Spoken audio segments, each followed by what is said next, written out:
one of the most powerful things that came out of the Global Entrepreneurship Congress last year was the dream and vision of entrepreneurs to put together a startup campus in a city that didn't have enough capacity in terms of facilities for entrepreneurs, and didn't necessarily have one central hub for where the ecosystem would be able to meet each other and find each other. And through the extraordinary ingenuity of Kizito, who ran the Congress last year, and his team, 22 On Sloane was formed, and you're going to learn more about that in a minute. And we were very excited that 22 On Sloane concept was one that was done in partnership with Jen, and one that we can consider from a global perspective as being a model experiment about what we need to be doing as we're building our ecosystems on this dimension of actual physical space. So we've got many things in our ecosystems this week to discuss, but this particular conversation is about physical space. Now, I have a colleague with me, Brandon Pollak, and Brandon actually was a co-founder of 1776 in Washington, D.C., which is a very similar shared working space. And Brandon, who's now with Jen, has got lots of experience in terms of what worked and what didn't work with 1776. We've also got some other people here who are in the co-working business with Yatin, whose co-working facilities are called co-working. But I just wanted to simply express a question. And our question is this: should we as Jen take the leadership and vision that came about through 22 On Sloane and take that model and put it in other ecosystems where the need is there? And this is the question really of today that I'm hoping that you can give us some insights on, because many of our Jen managing directors are asking the question, wow, 22 On Sloane, is this something we should do? Should we copy the South Africans? And so I certainly think that we'd like to answer that question, and there may be different points of view about that, depending upon what city or what part of the world you come from. But that's the hope, that we can get some insight from you from this discussion. And I should stress it's deliberately done in one of our hub spaces so that we can have an actual interactive discussion over the course of the next 45 minutes. So, what's it? Yeah.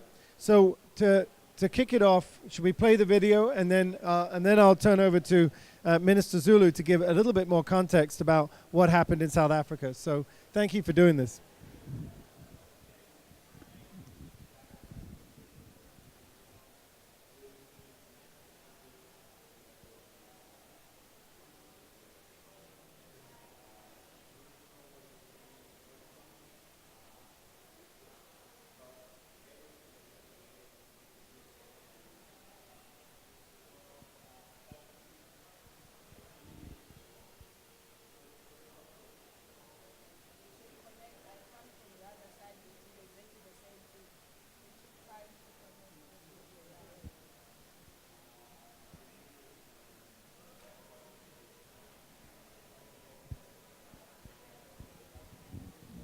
So, Minister, while they're fixing that, would you be willing to make a few remarks, and then we'll back up your comments with the video. So,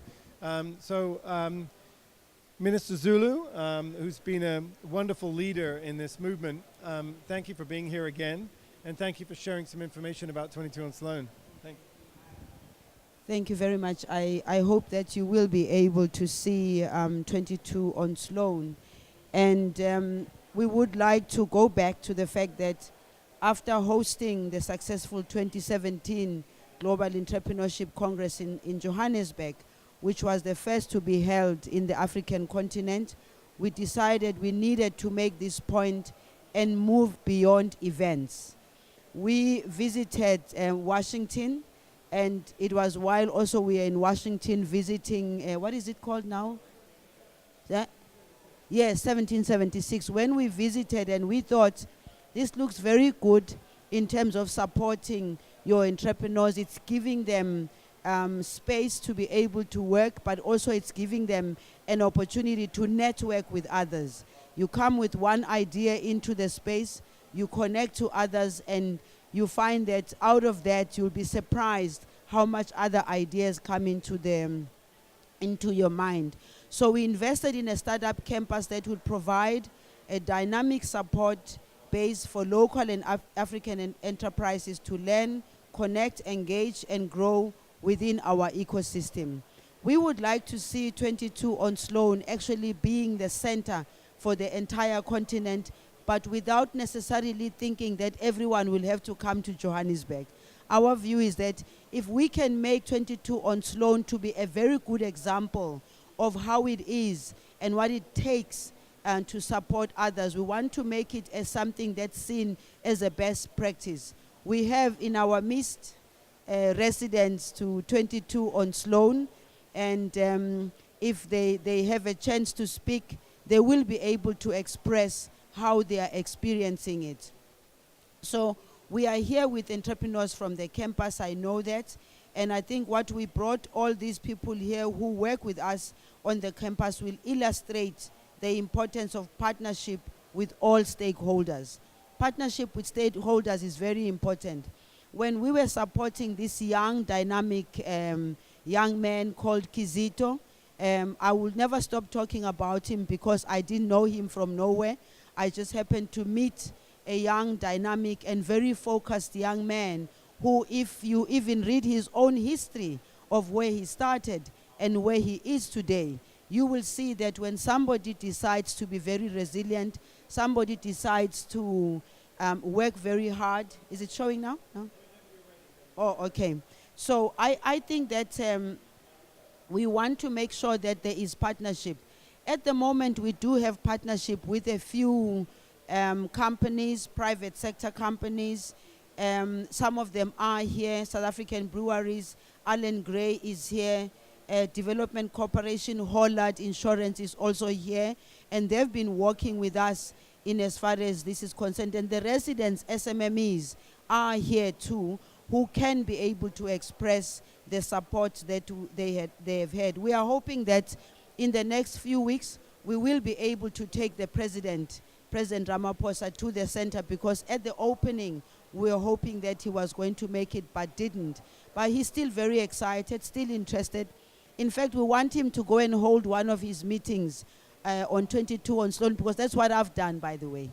I've decided that some of the meetings that I need to have, not only with the entrepreneurs themselves, but with different companies, I go and host those meetings on 22, and simply because I want more and more people to see 22 on Sloane, but also my visiting there, it's about engaging with the resident entrepreneurs to also see where we can be able to support them. Lastly, I think what we would like to do, because we've also got another program which is called the Gazelles program. Some of the Gazelles are already high-end performing businesses, but they still need support. And we're thinking that if we can take some of them to Sloane, they will get lots and lots of other ideas. So if you can show, I'll appreciate.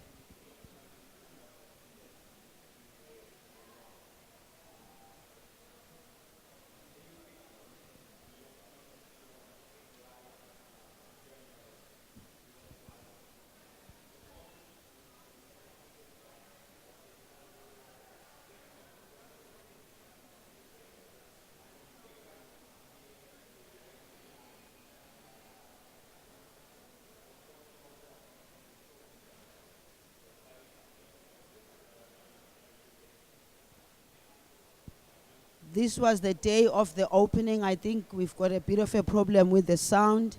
Those were the entrepreneurs who were present. That's part of the areas where you can go and relax when your brain is cooking and you think you need a little bit of a break. You can go out there. That's just the day of the opening.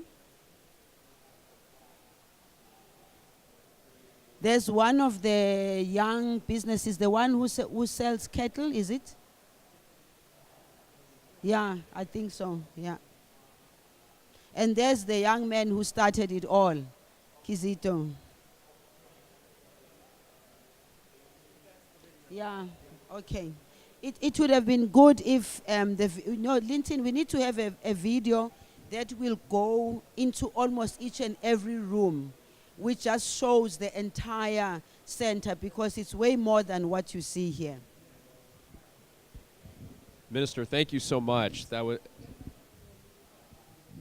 We all know having Richard Branson being able to open your campus is pretty dynamic and pretty exciting, and I had the experience of working with him at 1776 as well. So actually, John, why don't you come around and Minister, if you could join, we'll just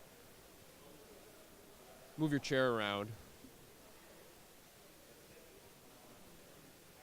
So again, as Jonathan mentioned, my name is Brandon Pollak. I'm part of the Gen team, and so obviously this is my first GEC as well, so I'm really excited to be here. This has been a really phenomenal couple days, but being engaged with so many incredible entrepreneurs who are trying to do very similar things like we're seeing with 22 on Sloane.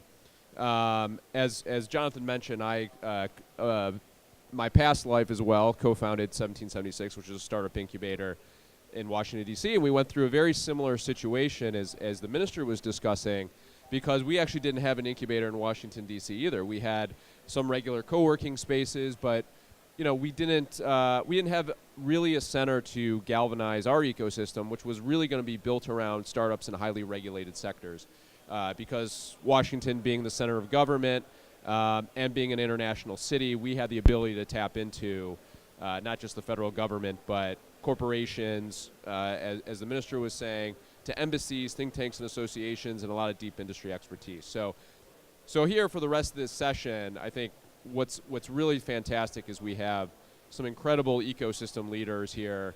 Yatin, who Jonathan referenced already, John Wali from Kenya as well, who can really who have experience in this as well, and talk a little bit about what they're working on. But first, Minister, I just want to have one quick follow-up from you, really from a government standpoint.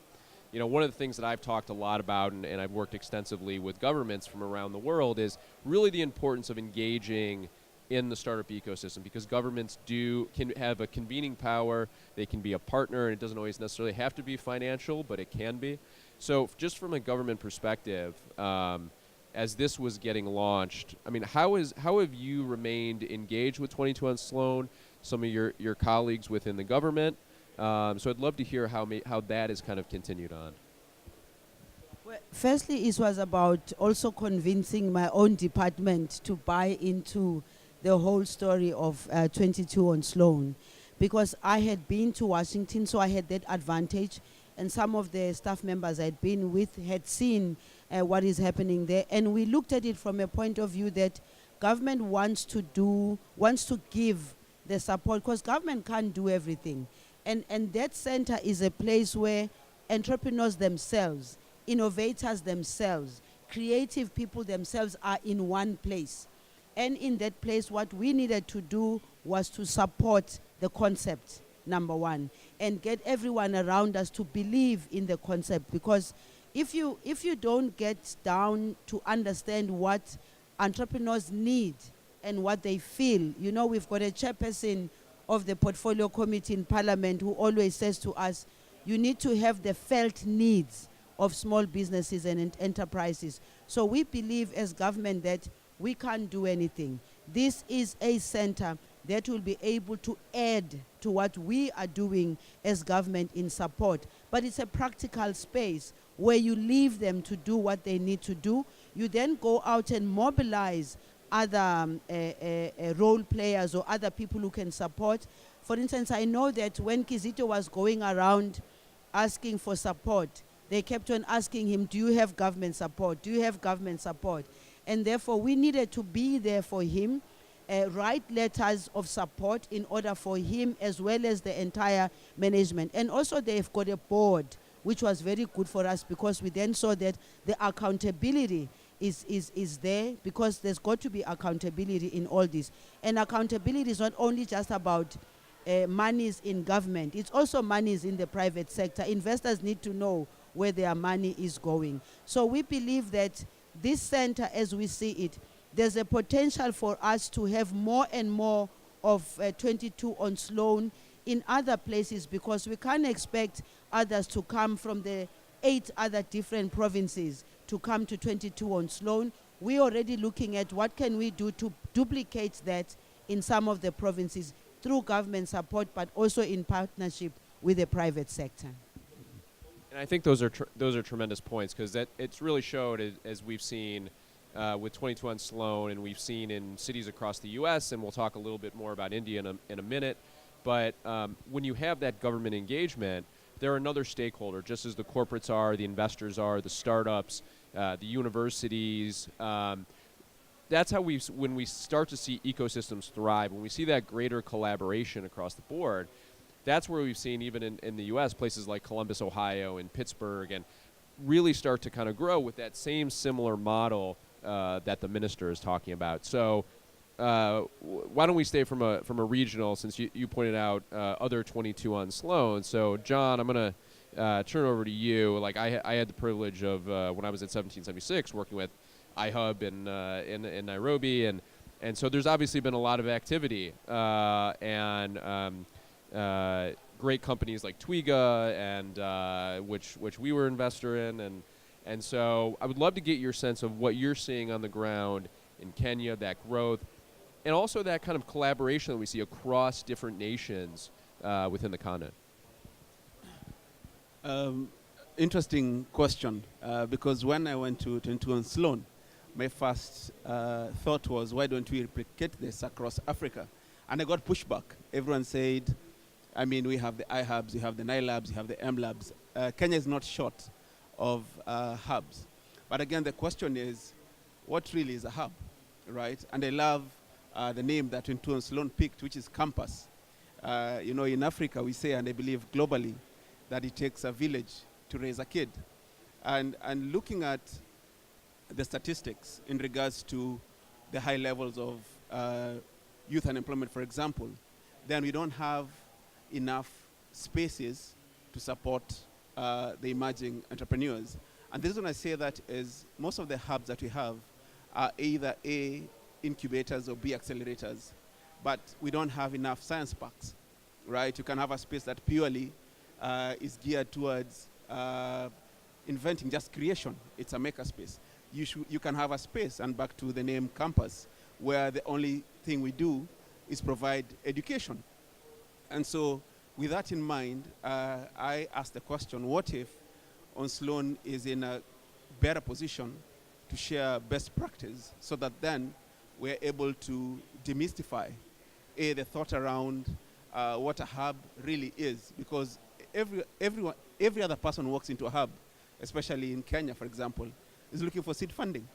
You know, no one comes into that space because probably they want to learn something or probably build a relationship that doesn't have a pecuniary intention.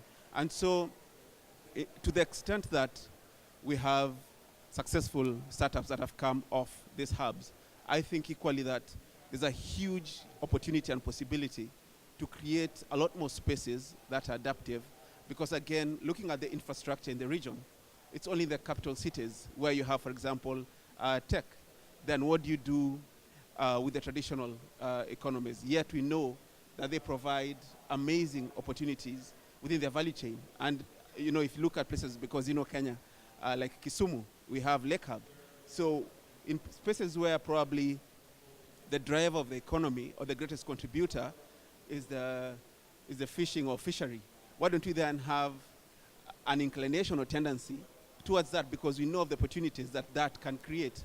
And so with that possibility in mind, then 22 on Sloane becomes probably a model that can be tweaked and spread across Africa, and therefore be adaptive to the different demands of the different spaces. So then what we do is you go back to create value chains that are disruptive without necessarily a huge focus towards technology. Oh, that's great, because I mean, one of the things we always want to do is iterate. Even when a hub, you know, and this is some of the experiences I had. Even when a hub achieves success and kind of galvanizes the community, which is what you're trying to do, it's really kind of galvanize all these different groups. There's always still a lot to learn. There's things that don't work, things that do work, best practices, as you'd mentioned, because what's interesting, you may see some programs that are working really well in some markets and some that are not working in other markets. I mean, we had certain programs, we had trouble getting traction on. We would reach out to other incubator partners that we had across the world to kind of share and say, how are you dealing with this problem? So yeah, and I want to turn it over to you now. Talk a little bit. John made a really good point of really what is a hub, almost in a way. How do you brand it? You are in the co-working business yourself, in addition to being obviously very involved with Jen.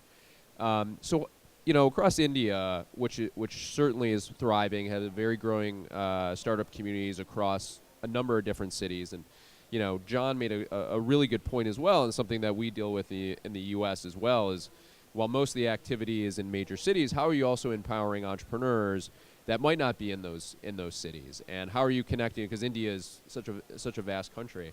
One, how are you kind of either dealing with that? My first question is, how are you dealing with that with your co-working businesses?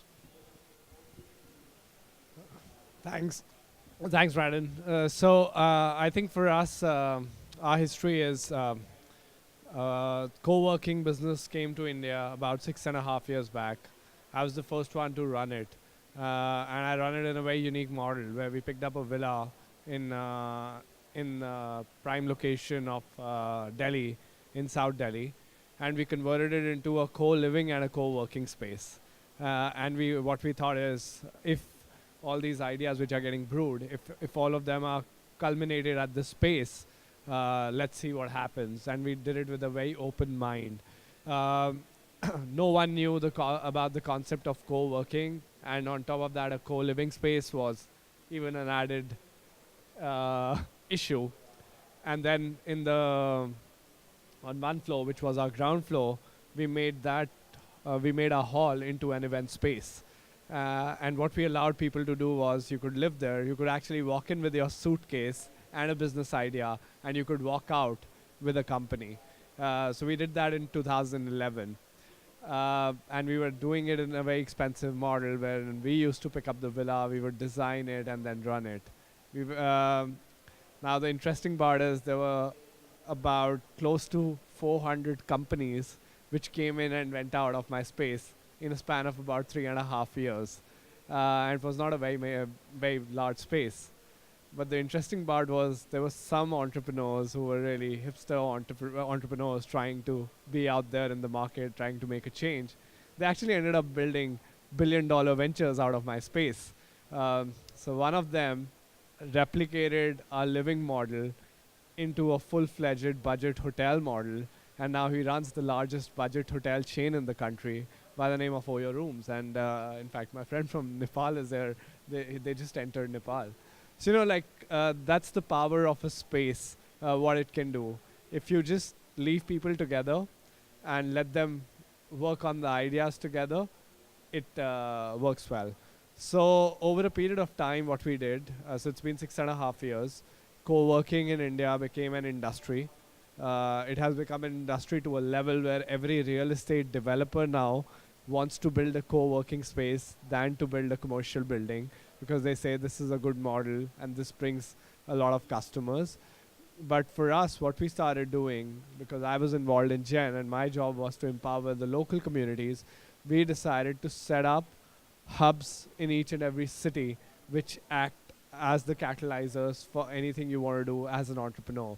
So right from starting an idea, right from getting investors on board, giving you mentorship lessons, to helping you scale up your businesses, we basically connect the entire ecosystem through these hubs, and then these hubs take the ideas forward. The good part about a campus or a co-working business is that it sustains itself. So, as people start using the space for whatever reason they would like to use it, maybe as an office space, maybe as an event space, maybe someone wants to run an accelerator program, someone wants to run some sort of an event activity, or someone like a bank might be interested to open bank accounts, everyone starts giving you money. And it starts sustaining for itself. And for us, that has been the model which we have been following, and we have been replicating it across the country. One suggestion which I would like to give to you, Madam Minister, is try to loop in people who own the real estate. That's what we did. So what we found out, there was a lot of idle real estate lying around the country, and most of the people didn't know how to monetize on that. So we reached out to these real estate owners. We said, hey, you have a prime property, it's defunct. Can we make it into a startup space, and it can become a revenue stream? However, we won't invest in the space, and we won't pay you a rent, but we'll give you majority of the revenue which we make after deducting the expenses. They were like, initially they were skeptical. Now at this point of time, they are making 20 to 25% more than the ongoing rentals on their idle real estate. So to that point, I want to ask you about, and this is relevant for all of you, is around market saturation, right? So like, for example, in the U.S., what we've seen because of, the growth of like WeWork, for example, like, in Washington, D.C., they have 6 or 7 locations. In New York, they have several locations. And you see this in mostly in big cities as opposed to second tier, third tier cities. Then the question is, what is the role of the incubator? If there's a lot of great workspace, then, and the same thing in India, there's strong interest from incubators and accelerators from the U.S. or other countries that have obviously established operations there. So we're seeing this kind of growth. So part of the question is, how do you stay unique? What is the differentiator that you have? You're experiencing this in Joburg right now, where that really isn't as much of a problem. 22 on Sloane is really kind of galvanizing the community. But then in cities like Washington, it's achieved such market saturation. We're seeing this in a lot of places. So how do you, with like, for example, in India, with so much interest there, how do you deal with that problem? So I think one thing which we got to learn is how do you differentiate between community building and capitalist businesses?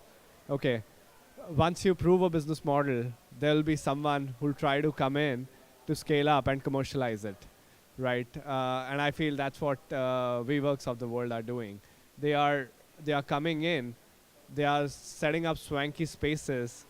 They are pricing it 3 times the actual price of a co-working space, and they're selling it to corporates. Now that's not the intent. My job is to service a grassroots entrepreneur, maybe in a village, or maybe someone who's coming literally without any resources, provide them an affordable working option, and provide them the relevant people who can support them with business ideas. So I think, to answer your question, community plays a big role. Second, whatever you do, you got to make it very affordable if you really want to service the community. So for us, that's what we did. We are the cheapest, or I would say the most affordable space in the country. We operate in prime locations of city centers. No one has been able to compete with us on our prices. And it's a very diverse community where everyone who walks in, even with a $50 monthly plan, 85% of the people walk out with a team of about 15 to 20 people, because that's the time where we cannot service them anymore because their team size grows too much. So that proves the success of the space. If you keep it affordable, if you provide them the relevant community, the founder walks in, he doesn't have money, gives you $50, $60, $100 a month, sets up a company over there, builds his enterprises, gets all the access to resources, access to technology, access to people, builds up the team, scales up the team, and once they scale up, that's when you ask them to get out of the space. I think I totally agree with that, because ideally these spaces are aimed at aggregating ideas, and then the outcome really is companies being formed, right? Because what you do is you bring ideas and investors together, pull a team, create a company, and off you go to create employment. But I think the bigger challenge is not really on being unique or having a differentiator within the spaces, but when is the time to kick off a startup? That, I think, is the greatest challenge, because you find that over time in these spaces, there are guys who come in and they never leave. So I think the challenge is, because if they don't leave, then they sort of force you, they occupy the space. So then you're forced to rethink about your economic model. So if you're able to identify what that right time is, I think you'd be in a fantastic opportunity. What we've done, and I'll get back to you, Yatin, is, for example, we run an entrepreneurship program at the university level. And so for us, it makes a lot more sense to set up a space, because you have this pipeline of young people who are coming off universities with brilliant ideas who have nowhere to aggregate. And so it becomes a hangout for them. And if you look at the ages and the spread of young people in communities, actually, most of Africa, they don't have hangout spaces other than probably football fields. And so these hubs, actually pubs, right? And so these hubs provide a fantastic opportunity where you can move into creation of fantastic ideas. But I think the bigger challenge, even as you move into that space, is really the question of when is the right time to kick someone out of your space.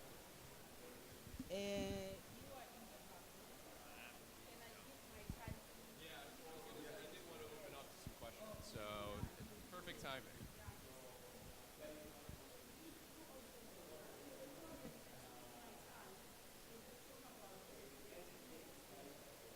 Sure. Okay. Thanks, Minister. I think firstly a big shout out goes to yourself and Kazito for obviously making the whole thing happen in the first place at 22 on Sloane. To talk to you briefly about my experience, I was made familiar about 22 on Sloane about last October, so 6 months ago.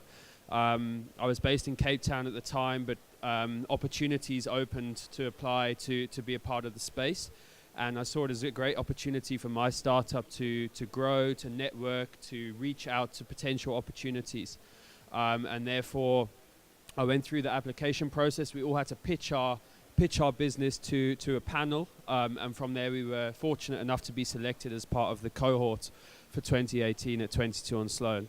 And then some of the benefits that it's brought me already, Kazito and his team have organized for each startup to have one-on-one sessions with a panel of experts. So we've already managed to have great engagement with high-quality mentors who can provide us with more opportunities, more networks, that type of thing.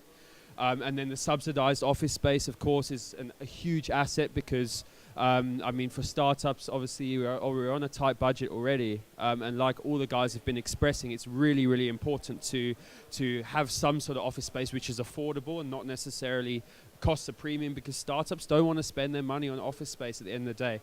We've got more, we've got to allocate our budgets to more specific things.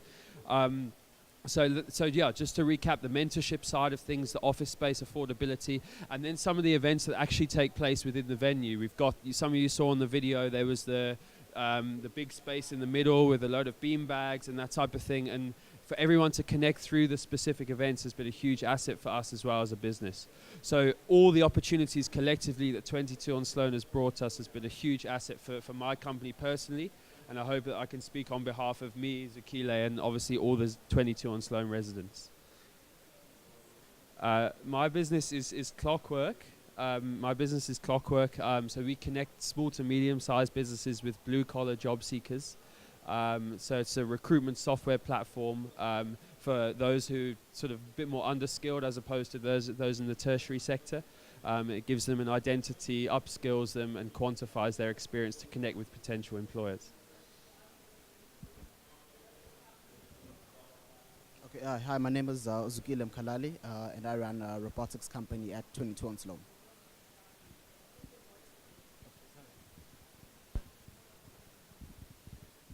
Hi, good morning. My name is Trikant. I'm from India, and we are running schools in Chennai, India.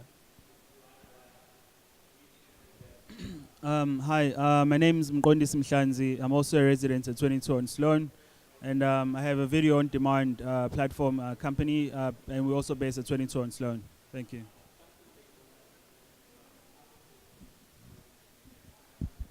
Well, first I want to actually give a great compliment to the minister, because as someone who's worked with policymakers from all over the world, it's not often that they actually know the specific startups and actually engage with them directly. So I want to give you, showing how this is a perfect example of someone that cares deeply and is very engaged.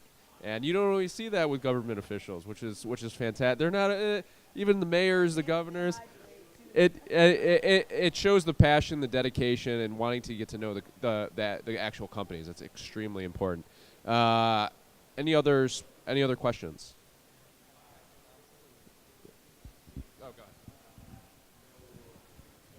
Oh, go ahead. Good afternoon, or is it afternoon, everybody? Hello, Minister. My name is Hepsim Kongo. I run a consultancy in South Africa where we support corporates with enterprise and supply development. And solutions such as these, of course, can be replicated, and that's what I'm looking for. However, what you find, most corporates, because they're very incentivized in terms of responding to these solutions, they want to make sure there's an alignment into their core proposition. So I'm interested in finding out, how can 22 on Sloane provide tools, models that can be replicated in smaller spaces, but still be aligned?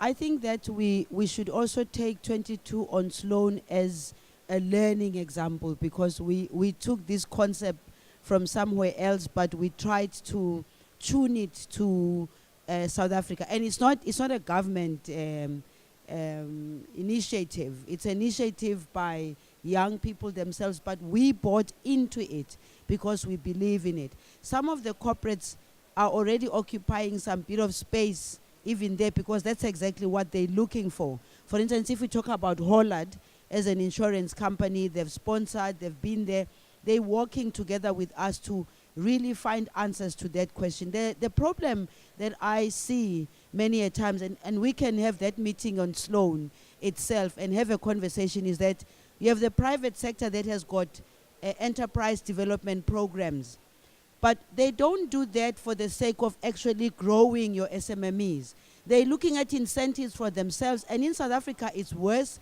because we've got this BEE, Black Economic Empowerment.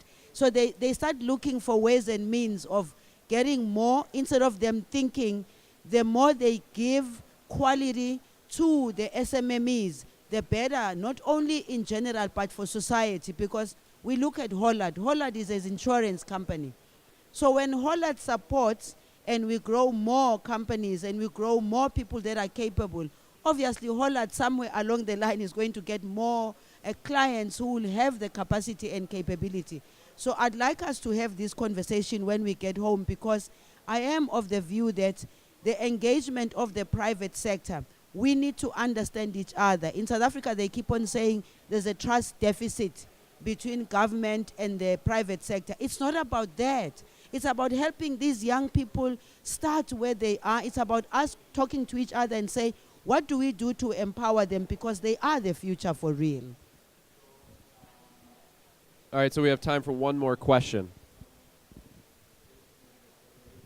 Thank you. Hi there, my name is Alicia Dean. I'm here representing the city of Austin, Texas. I'm the founder of a program called ATX PAC Launch, which is the first city-run entrepreneurship exchange program between Austin and Lahore, Pakistan. And we developed that program to actually provide opportunities for Pakistani startups to prepare themselves to scale globally and increase their ability to raise funding. And also to provide opportunities for Austin entrepreneurs to expand into South Asia through Pakistan. So my question to you is, are you all open to global partnerships? And if you are, what would those global partnerships look like? What would you want your startups to gain out of that? And also, you had mentioned earlier, and I've heard this several times through my journey with our program and here at the conference, where we're talking about this notion of being a serial startup, where you're kind of in constant acceleration mode or constant incubation mode. So what do you think the gaps are? What do you think are the challenges to the startups advancing beyond incubation and acceleration?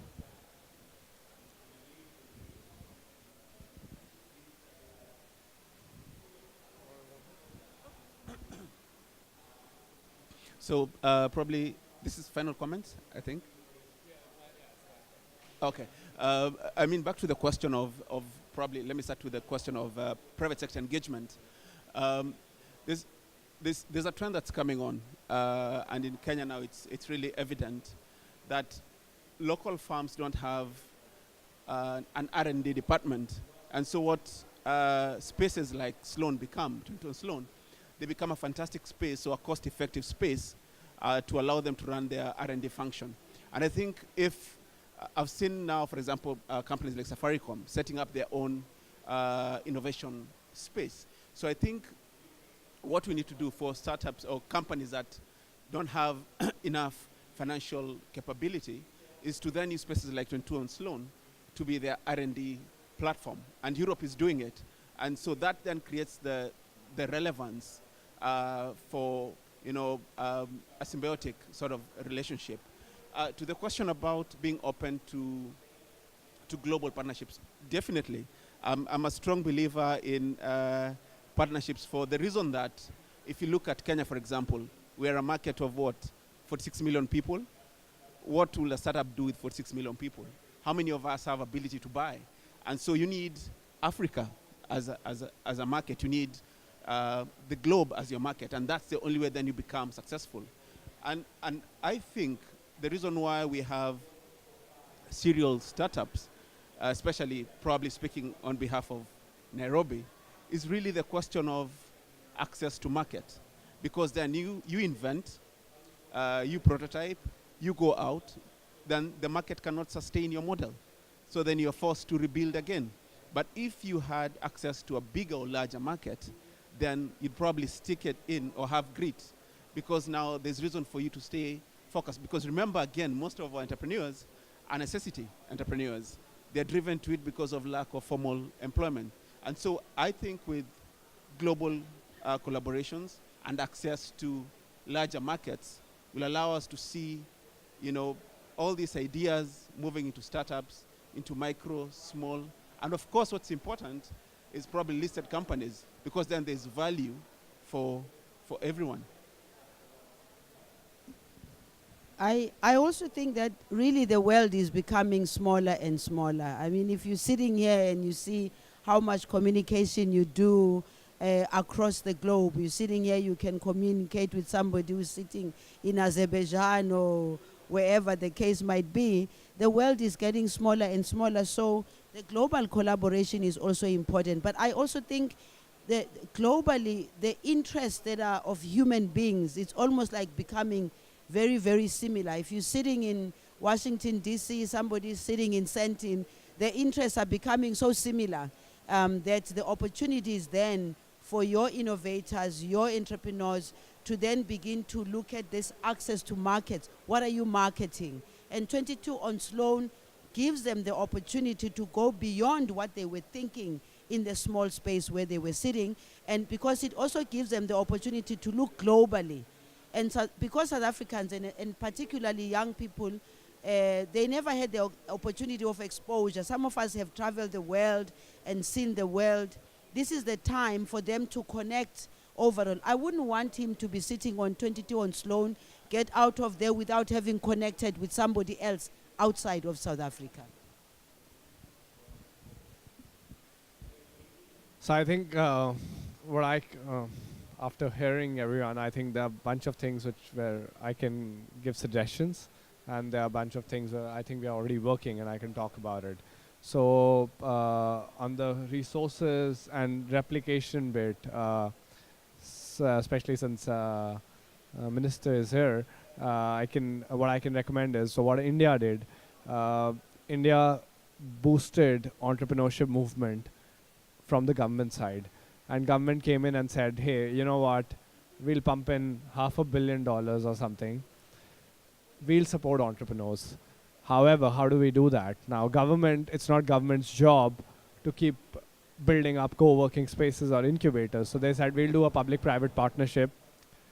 If you are trying to set up an incubator, send us the proposal, let us know what are you trying to do. Whatever money you are putting in, we'll match the money. And they pump in up to $1.5 million to set up such incubators in the country. So Mr. Amitabh Kant, the gentleman who's representing India, Government of India, he's the one who initiated this conversation, and I think in last 2 years they have been able to set up over 55, 60 incubators just on that model. Now for us at Gen, how do we play the role? We are global. Like we have our spaces, and we have a lot of members in the Gen network who have their campuses or who are already running incubators and accelerators. So what we have started doing, we are looking at an option of building all of these or branding them as Gen campuses. And as Gen campuses, you'll be able to access the network, the people, the resources in any part of the world if you are a member of any of these Gen campuses. And I think that's what we are looking forward from 22 on Sloane to take a lead on. And so I'll close it out since we're out of time. But to your point, it's too bad we didn't connect at South by when I was down there. So this is something that I focused on very deeply at 1776 because we had the embassies in Washington, right? So for our startups, it was about the key relationship building with various countries. Just, there was probably 80 countries built relationships with just from the embassies. But the point of that was, as they were having either delegations coming through, whether that was from the business side and incubators and accelerators to government, you name it, it was about unlocking doors for those startups and obviously having those tailored engagements. And that's what a lot of the programming we did.